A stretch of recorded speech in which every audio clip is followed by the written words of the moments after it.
Market Mantra. Market Mantra. Market Mantra. Market Mantra. Market Mantra.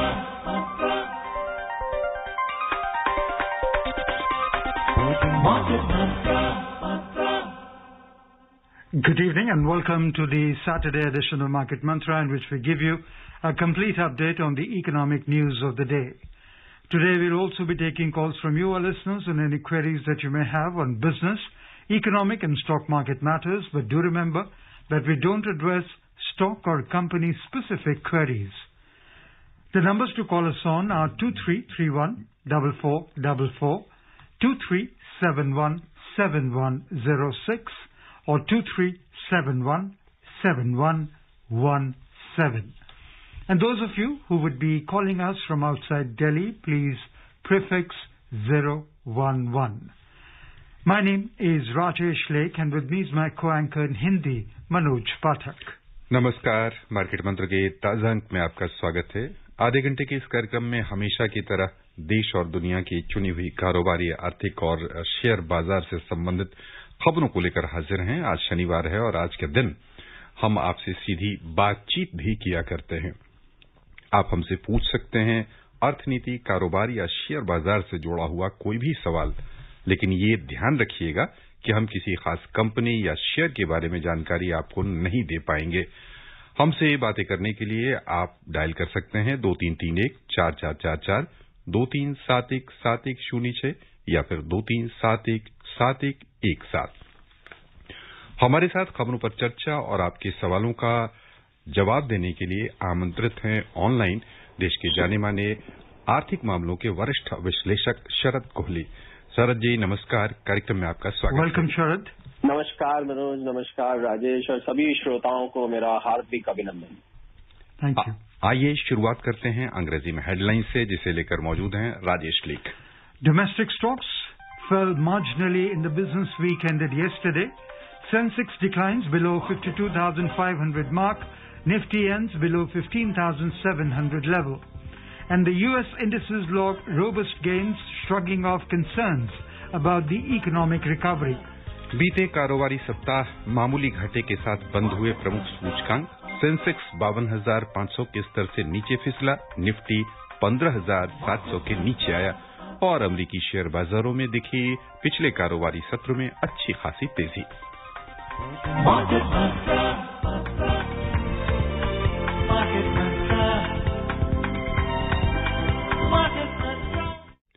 घरेलू share बाजार में लगातार दूसरे सप्ताह गिरावट हुई। अंतर्राष्ट्रीय बाजारों से मिले कमजोरी के रुख के बीच सेंसेक्स और निफ्टी मामूली नुकसान के साथ बंद हुए। वैश्विक बाजारों में बॉन्ड मार्केट में तेजी आई, जिसकी चिंता निवेशकों के बीच देखी गई। इसके अलावा वैश्विक अर्थव्यवस्था में सुधार को लेकर आशंकाएं भी बनी रहीं। कोरोना के विभिन्न अलग अलग वेरिएंट आने से भी निवेशक चिंतित दिखे। इन सब के बीच सेंसेक्स 52,500 के स्तर से नीचे आ गया। निफ्टी भी 15,700 से नीचे आकर ही बंद हुआ। साप्ताहिक आधार पर देखें तो सेंसेक्स 98 अंक यानी 0.19% नुकसान के साथ 52,386 पर बंद हुआ। निफ्टी 32 अंक यानी 0.21% घटकर 15,690 दर्ज हुआ। सेंसेक्स और निफ्टी पैक की तुलना में विस्तारित बाजार का प्रदर्शन इस सप्ताह बेहतर रहा। छोटी और मझोली कंपनियों के शेयरों में निवेशकों ने लिवाली की। बीएसई मिड कैप इंडेक्स 1.37% लाभ में रहा। स्मॉल कैप इंडेक्स में 1.2% की वृद्धि हुई।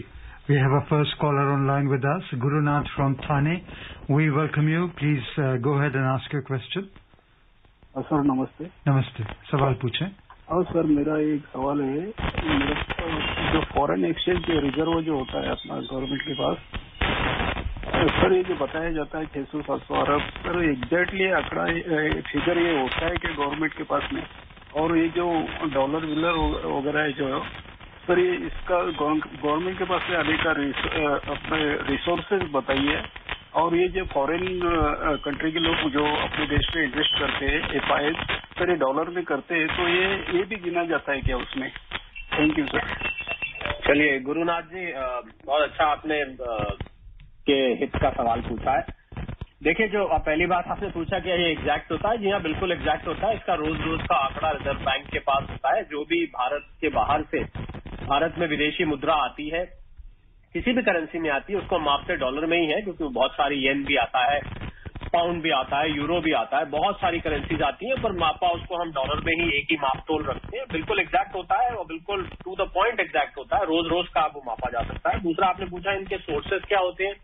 ये भारत में जो निर्यात किया जाता है, जो एक्सपोर्ट किया जाता है, उसकी जो रिसीट्स होती हैं वो इसमें आ जाती हैं। आपको पता होगा कि जो एक्सपोर्टर है उसके हाथ में रुपए आते हैं, जो डॉलर है वो भारत सरकार के रिजर्व में जाके रिजर्व बैंक में एज पर दी फेमा गाइडलाइन को वहां पर रुक जाता है, वहां पर उसको रख लिया जाता है। आप यहाँ पर लोकली उस डॉलर को नहीं ट्रेड कर सकते। दूसरा, भारत सरकार समय समय पर बाहर से लोन भी लेती है। फिर जो FII फॉरेन इंस्टीट्यूशनल इन्वेस्टर्स हैं, जो शेयर मार्केट वगैरह में पैसा लगाते हैं, उनका पैसा आता है। फॉरेन पोर्टफोलियो इन्वेस्टर्स हैं, वो पैसा लगाते हैं, उनका पैसा आता है। फॉरेन डायरेक्ट इन्वेस्टमेंट है, वो पैसा आता है। प्लस जो भारत से बाहर करीब 2 से 3 करोड़ हमारे जो भारतीय बाहर बसे हुए बाहर के देशों में, वो बहुत बड़ा पैसा भारत में भेजते रहते हैं समय समय पर अपने रिश्तेदारों को, अपने बैंक अकाउंट्स में, वो पैसा भी होता है। तो मोटे मोटे मैंने आपको सोर्सेज बता दिए, बाकी और भी सोर्सेज है। तीसरा आपने पूछा कि क्या FIIs का भी पैसा इसमें आता है। जी हाँ बिल्कुल आता है। फॉरेन इंस्टीट्यूशनल इन्वेस्टर्स जो शेयर मार्केट में पैसा लगाते हैं, आपने देखा होगा कि शेयर मार्केट्स में तो शेयर्स ट्रेड भारतीय रुपए में करे जाते हैं, जबकि वो पैसा लगाते हैं डॉलर्स में या जितनी करेंसी में। तो डॉलर जो है वो रिजर्व बैंक के पास जमा हो जाता है, उसके बदले में जो रुपया है वो रिलीज कर दिया जाता है उस दिन के रेट के अनुसार। बिल्कुल आपका ठीक गैस है। FIIs जो पैसा लगाते हैं वो डॉलर में आता है, वो भी इस $600 बिलियन की गिनती में आता है। और भारत का इस समय जो फॉरेक्स रिजर्व है बहुत ही तंदुरुस्त है, बहुत दुरुस्त है और बहुत हेल्दी लेवल पर है। और ये एक मेरे हिसाब से बहुत सांत्वना की बात है इस कठिन काल में। आइए चलें बिहार के बेगूसराय से आमंत्रित करें N अंसारी जी को। बहुत बहुत स्वागत आपका। सवाल पूछिए। सर, मार्केट मंत्रा टीम को मेरा सर बहुत बड़ा नमस्कार। जी नमस्ते। सर, मेरा पहला सवाल है कि एक रिटेल इन्वेस्टर को क्या क्या सावधानी बरतनी चाहिए मार्केट में जब वो एंटर करता है। और दूसरा सवाल है सर, ETF क्या होते हैं। चलिए बहुत अच्छे सवाल पूछे हैं आपने। रिटेल इन्वेस्टर, ये सभी के लिए फायदेमंद सवाल है। हालांकि हमारे पास इससे और सवाल इसके इर्द गिर्द आते रहते हैं। रिटेल इन्वेस्टर को ध्यान रखना चाहिए पहले तो कि उसका ऑब्जेक्टिव क्या है। क्या वो शॉर्ट टर्म पैसा कमाना चाहता है, या वो लंबे समय के लिए पैसा रखना चाहता है अपने रिटायरमेंट के लिए, घर में कोई शादी ब्याह के लिए, या घर में कोई प्रॉपर्टी खरीदनी है, या कोई बच्चों को पढ़ाने के लिए। तो पहले रिटेल इन्वेस्टर को अपने गोल पता होने चाहिए, उसके बाद उसको अवधि पता होनी चाहिए। हालांकि गोल पर ही अवधि निर्भर करती है, तो वो उसको पता। दूसरा तीसरा जो बहुत जरूरी अंसारी साहब पता होना चाहिए, वो उसको अपनी रिस्क एपेटाइट हम कहते हैं, मतलब जोखिम लेने की क्षमता कितनी है उसके अंदर, कि कितना वो रिस्क उठा सकता है। जो शेयर मार्केट में आ रहा है आपको पता होगा, वहां पर रिस्क बहुत ज्यादा होता है, पैसा कमाई भी ज्यादा हो सकती है, नुकसान भी ज्यादा हो सकता है। हालांकि लंबी अवधि आप रखते हैं तो नुकसान कम होता है अच्छे शेयर्स में अगर आप टिक के रखते हैं। और अगर आपका रिस्क लेने की क्षमता कम है तो आप म्यूचुअल फंड के थ्रू शेयर मार्केट में आ सकते हैं। उससे भी कम है तो आप बैंक के फिक्स डिपॉजिट है या डेट फंड्स हैं उसमें आ सकते हैं, बैंक के फिक्स डिपॉजिट्स में जा सकते हैं, पोस्ट ऑफिस सरकारी स्कीम बहुत सारी चलती हैं। तो रिटेल इन्वेस्टर को ध्यान रखना होता है कि जहां वो निवेश करने जा रहा है ये देख ले कि उसका पैसा सबसे पहले कितना सुरक्षित है। लोग क्या करते हैं, लोग सीधा रिटर्न, बहुत बड़े रिटर्न के पीछे भाग के अंधाधुंध पैसा लगा देते हैं, उसकी सुरक्षा नहीं देखते हैं।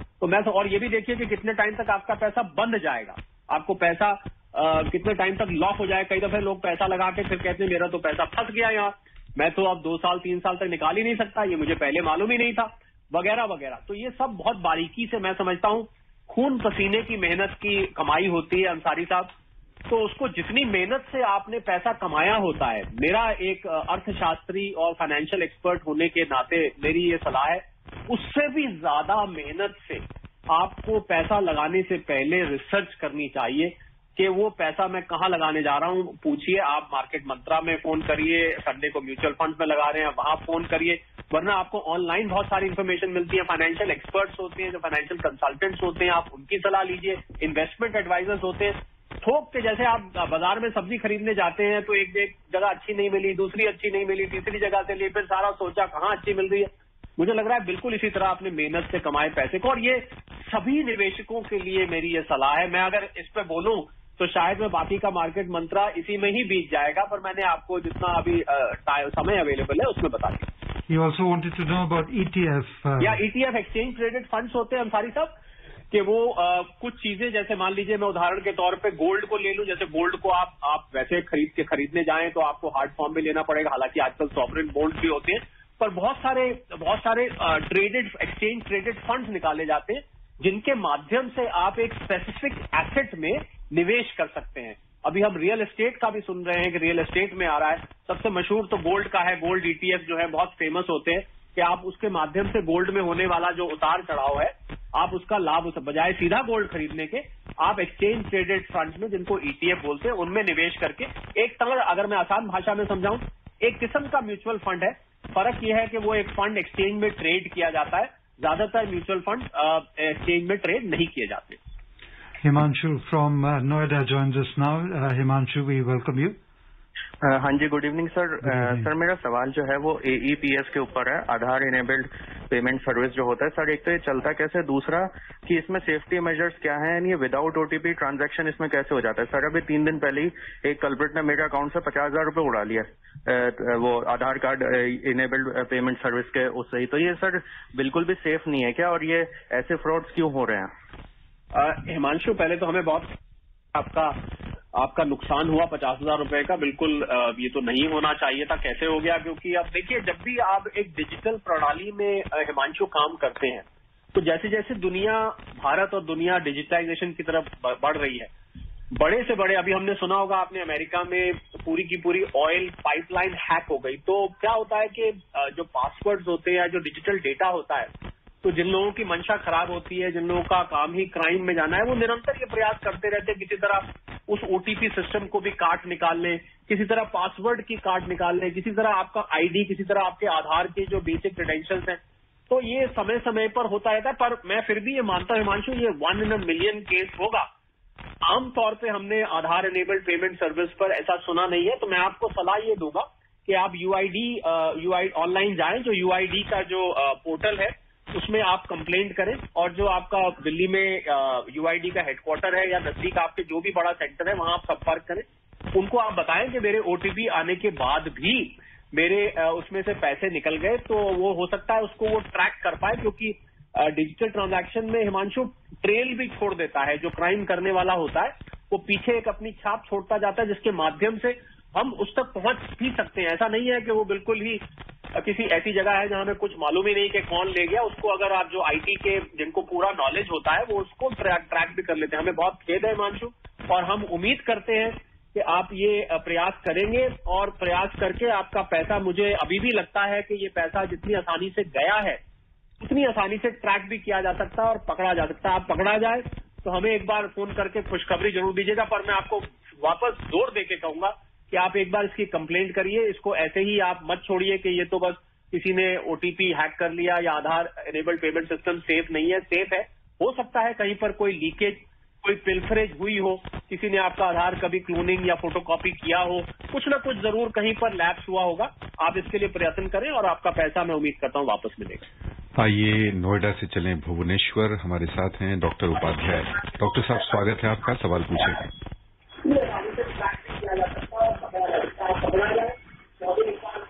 डॉक्टर उपाध्याय, आप हमसे जुड़ चुके हैं। पहले आपसे आग्रह हम कर रहे हैं कि सबसे पहले आप अपने ट्रांजिस्टर की आवाज को बिल्कुल धीमी कर दें और उसके बाद सवाल पूछें। जी हाँ जी डॉक्टर, पूछिए। कोहली जी से मैं VP उपाध्याय भुवनेश्वर से बोल रहा हूँ। जी हाँ जी। कोहली जी से मेरा क्वेश्चन ये है, 2 क्वेश्चन है। हाँ, इनकम टैक्स में, अगर इनकम टैक्स में आपने जितना भी आपका ड्यू टैक्स है वो आपने पे कर दिया, तो जो अमाउंट आपके पास बचा, जिसपे आपने पूरा टैक्स तो दे दिया, जो अमाउंट बचा उसको कहीं इन्वेस्ट करते हैं, उसपे फिर से टैक्स क्यों लगता है? एग्जाम्पल ये है कि जैसे 50 लाख से ऊपर का एक घर कोई ले रहा है, उस पे 1% TDS कट जाता है, और उस सैलरी का ही पोर्शन है जो बचा हुआ है टैक्स देने के बाद, कहीं और से तो पैसा आया नहीं है। हाँ जी। दूसरी बात यह है कि ये अगर 50 लाख से ऊपर का घर है, लेकिन इंस्टॉलमेंट तो 10 लाख, 5 लाख, 10 लाख करके ही दे रहे हैं, तो इसमें टीडीएस क्यों लेती है सरकार, क्या रैशनल है इसका? उपाध्याय साहब, आपका सवाल बहुत मतलब अगर हम कर की प्रणाली देखें तो बहुत इनोसेंट सवाल है। वो देखिए इसलिए लेती है उपाध्याय साहब, आप तो खूब बहुत वरिष्ठ हैं और आप अच्छी तरह से आप जीवन को पूरा देख चुके हैं, आप बड़े तजुर्बेकार लगते हैं। देखिए उसमें ये होता है कि टीडीएस को लेने का कारण ये है कि सरकार जो ट्रांजैक्शंस हैं उनको ट्रैक करना चाहती है। अगर हम हिस्ट्री उठा के देखें उपाध्याय साहब, आप तो बहुत ईमानदार टैक्स पेयर हैं, पर आप जब से ये टीडीएस तरह तरह की पेमेंट्स पे आया है तब से जो कर की चोरी है, जो टैक्स इवेजन जिसको हम कहते हैं, वो बहुत ना के बराबर हो गई है। क्योंकि जब भी एक हाथ से दूसरे हाथ में पेमेंट जाती है, अब तो बैंक से ज्यादा पैसे निकालने पर भी टीडीएस है, आप कुछ भी ज्यादातर ट्रांजैक्शंस पे अब टीडीएस, वो इसलिए और हम उपाध्याय साहब ये ना भूले कि टीडीएस एक एड हॉक टैक्स पेमेंट है। एड हॉक का अर्थ है कि एक टेम्परेरी तरीका है कि आपसे अभी टैक्स ले लिया, जरूरी नहीं कि जो टीडीएस कटा है उतना आपका फाइनल टैक्स बने। ये हो सकता है कि टीडीएस कटा हुआ आपको वापस आता है। ज्यादातर हमने देखा है कि टीडीएस कटा हुआ जब आप रिटर्न फाइल करते हैं तो रिफंड आ जाता है, और आजकल तो रिफंड बहुत जल्दी आता है। ये भी हो सकता है कि टीडीएस कटा और आपका कुल मिला के जो टैक्स बनता था वो टीडीएस से ज्यादा बना, तो आपको डिफरेंस भी डिपॉजिट। तो टीडीएस केवल एक माध्यम है टैक्स की चोरी को रोकने के लिए। आप नहीं करते हैं उपाध्याय साहब, हम इस बात को रिस्पेक्ट करते हैं, इसका आदर करते हैं, पर बहुत सारे ऐसे लोग हैं अभी भी हैं जो कि ट्रांजैक्शन करके उसको चुपचाप छुपा जाते हैं, उसको सरकार को बताते नहीं है। तो सरकार एक एक ट्रांजैक्शन का कैसे ट्रैक रखे? कोई एक प्रणाली ऐसी नहीं है जिससे मैं कोई ये सरकार की, आप ये मत समझिए कि मैं तरफदारी कर रहा हूं, मैं एक आपको सिस्टम बता रहा हूं कि कोई भी प्रणाली कैसे ट्रैक रखेगी कि किसी ने किसको कितनी पेमेंट करी। पहले ऐसे ही होता था, वो पेमेंट ट्रैक ही नहीं होती थी, तो इसलिए वो कर की चोरी ज्यादा होती थी। अब हमने देखा है टीडीएस की वजह से आपके 26AS में वो रिफ्लेक्ट कर जाता है, आप उसका क्रेडिट लीजिए, रिफंड लीजिए, रिटर्न फाइल कीजिए। तो ये मैंने आपको इसके पीछे जो रैशनल है, इसके पीछे जो लॉजिक है, वो मैंने आपको बता दिया, और मैं समझता हूँ आप इसको किसी अन्य टैक्स पेयर से बेहतर समझ पाएंगे अपने तजुर्बे के कारण। From Jaipur, we are joined in by Jitendra. We welcome you. हाँ सर, नमस्कार। मेरा सवाल है कि सर फंडामेंटल और टेक्निकल एनालिसिस में क्या डिफरेंस है अगर किसी कंपनी का हम करें, फंडामेंटल और टेक्निकल? और दूसरा प्रश्न कि सर आप लोग बताते कि किसी कंपनी का शेयर लेना चाहिए जिसमें प्रॉफिट सेल्स ज्यादा रहता है या रेगुलर रहता है, लेकिन पिछले 2 साल से सभी कंपनियों का सेल्स कम है, प्रॉफिट भी कम है, तो क्या करना चाहिए? अभी लेना चाहिए कि नहीं लेना चाहिए? बहुत उचित सवाल पूछा है। फंडामेंटल एनालिसिस आपने जो दूसरा सवाल पूछा ना जितेंद्र जी, तो आपने पहले सवाल का आधा जवाब दे दिया, क्योंकि फंडामेंटल एनालिसिस ये बताता है कि वो कंपनी की सेल कितनी है, वो कंपनी का प्रॉफिट कितना है, उसका इबिट्टा हम बोलते हैं, earning before interest taxes amortisation, वो कितना है, कंपनी जो सेक्टर की है वो सेक्टर कैसा परफॉर्म कर रहा है, आर्थिक परिस्थितियां उस कंपनी के इर्द गिर्द कैसी हैं, उसके प्रमोटर्स कैसे हैं, उसके प्रोस्पेक्ट्स मतलब उसका भविष्य कैसा है, क्या वो सेल कर पाएगी, आगे वो ग्रो करेगी। इन सब बातों को जब दिमाग में रख के आप शेयर में निवेश करते हैं या कोई भी निर्णय करते हैं तो उसको हम फंडामेंटल एनालिसिस कहते हैं। टेक्निकल एनालिसिस जो जितेंद्र जी होता है वो चार्ट्स को पढ़ के होता है, उसको हम चार्ट रीडिंग कहते हैं, कि जब किसी शेयर का मूवमेंट आप ग्राफ में प्लॉट करें तो वो एक आपको पैटर्न दिखाता है पूरा। हालांकि बहुत बड़े सब्जेक्ट्स हैं जो आपने पूछे, मैं यहाँ तो संक्षेप में बता पाऊंगा। तो उसमें जैसे फ्लैग एंड पोल पैटर्न होता है, इन्वर्टेड शोल्डर पैटर्न होता है, हेड एंड शोल्डर पैटर्न होता है।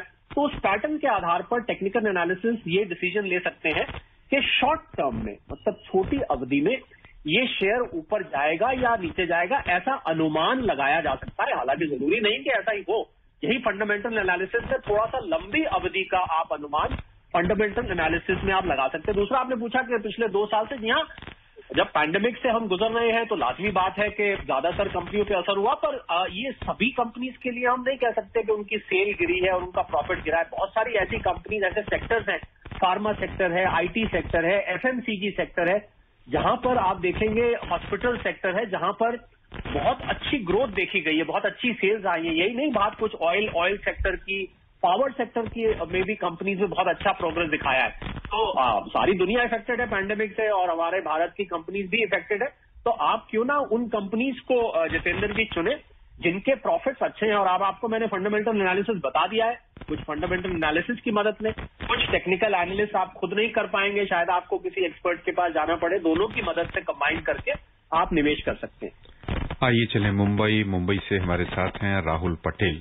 राहुल पटेल जी, बहुत बहुत स्वागत। सवाल पूछें। जी धन्यवाद। मेरे 2-3 छोटे सवाल है। एक तो मुझे जानना है कि बैंक में सेविंग अकाउंट के अंदर ज्यादा से ज्यादा हम लोग कितने पैसे डिपॉजिट कर सकते हैं, उसकी लिमिट बताइए।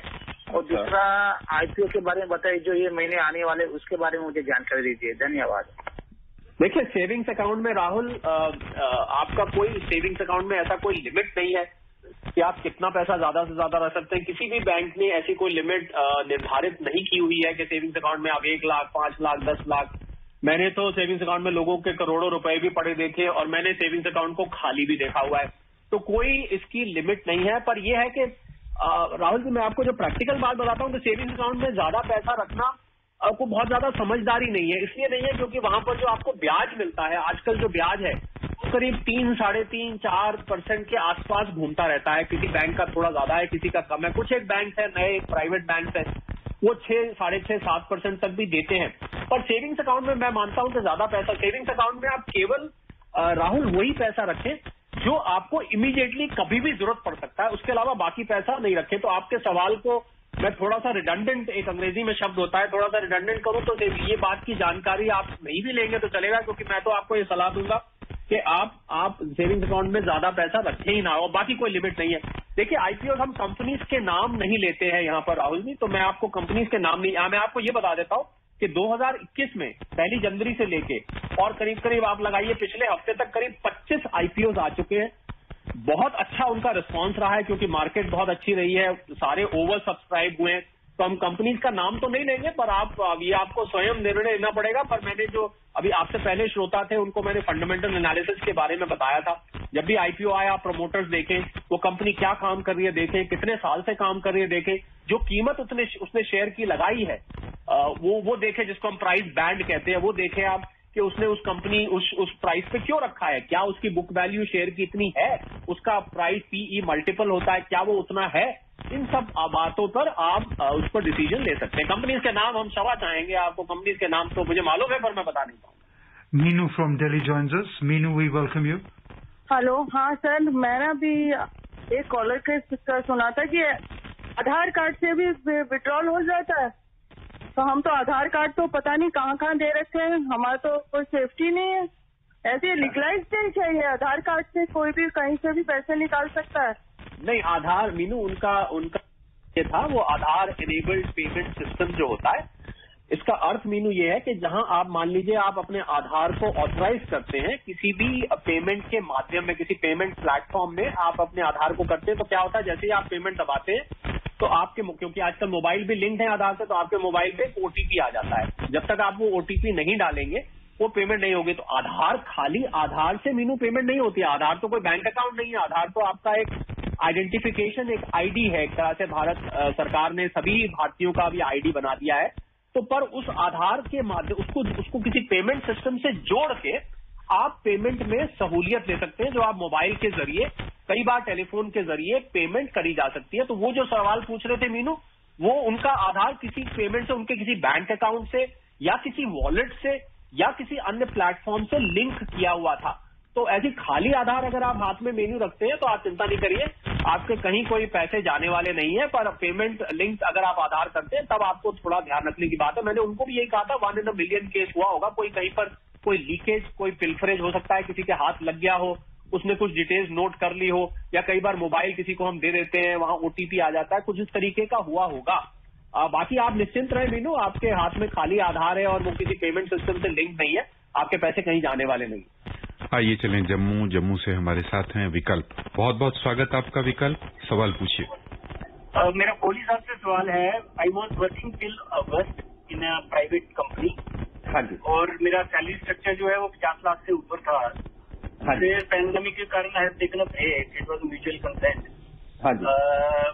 अब उसके बाद जनवरी, फरवरी और मार्च 3 महीने के लिए I have started a shop of my own.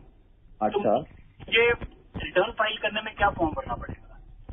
Well, आप कल जी आपने पहले जॉब कर रहे थे और जनवरी, फरवरी, मार्च में आपने बिजनेस दुकान खोली है, तो वो तो एक तरीके का बिजनेस है।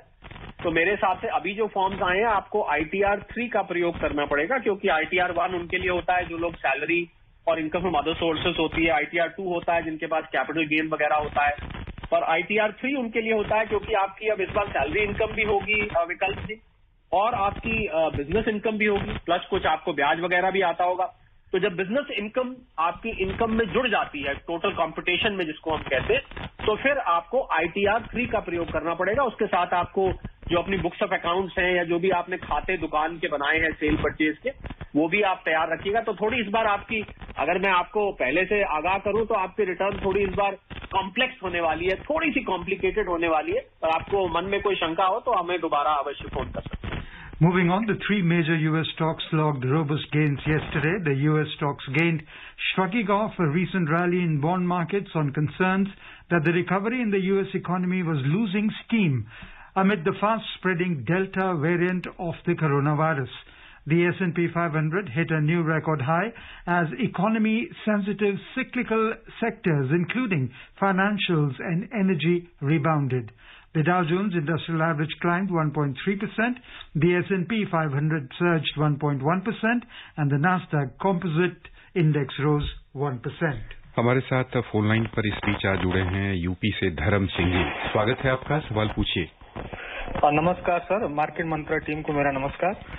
जी नमस्ते सर, मेरा सवाल ये है कि मेरे पिताजी जो है गवर्नमेंट जॉब से रिटायर हुए हैं अभी। हाँ जी। तो उन्हें जो पैसे मिले हैं वो इन्वेस्ट करना चाहते थे, मतलब जो है, लेकिन वो रिस्क नहीं उठाना चाहते। हाँ जी। तो वो मतलब FD के लिए भी तैयार नहीं है, मतलब क्योंकि FD में आप आजकल देख ही रहे हैं, आप बहुत ही कम मतलब इंटरेस्ट मिल रहा है। हाँ जी। तो स्टाफिस और FD को छोड़ करके और क्या जो रास्ते हैं जो वो अपना सकते हैं इन्वेस्टमेंट के लिए? देखिए धर्म सिंह जी, बहुत अच्छा, ज्यादातर जो लोग रिटायर होते हैं, बिल्कुल आपने ठीक कहा, वो उनको रिस्क लेना भी नहीं चाहिए।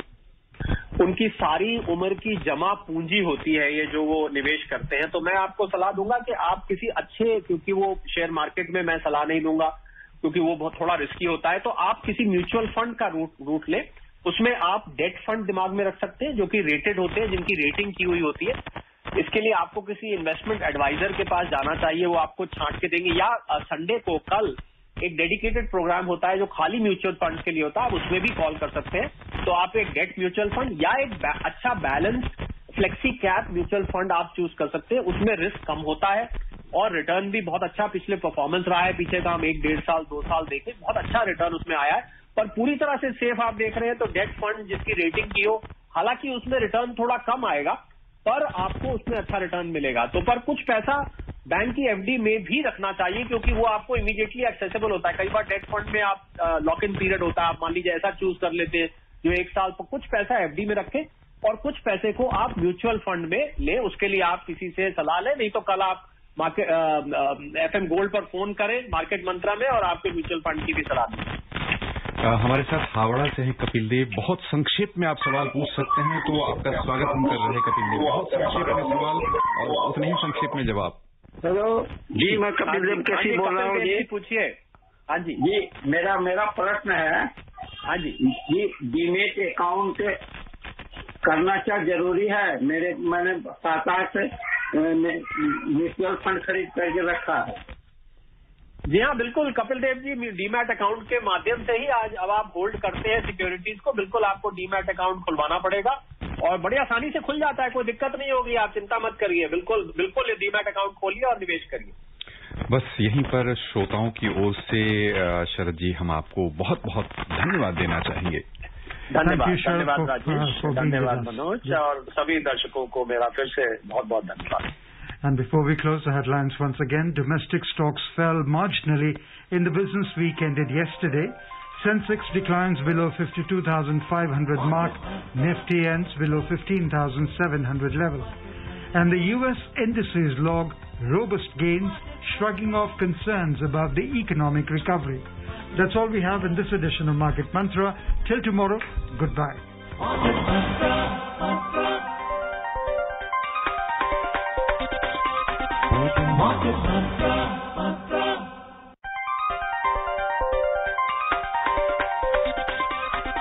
Market Mantra.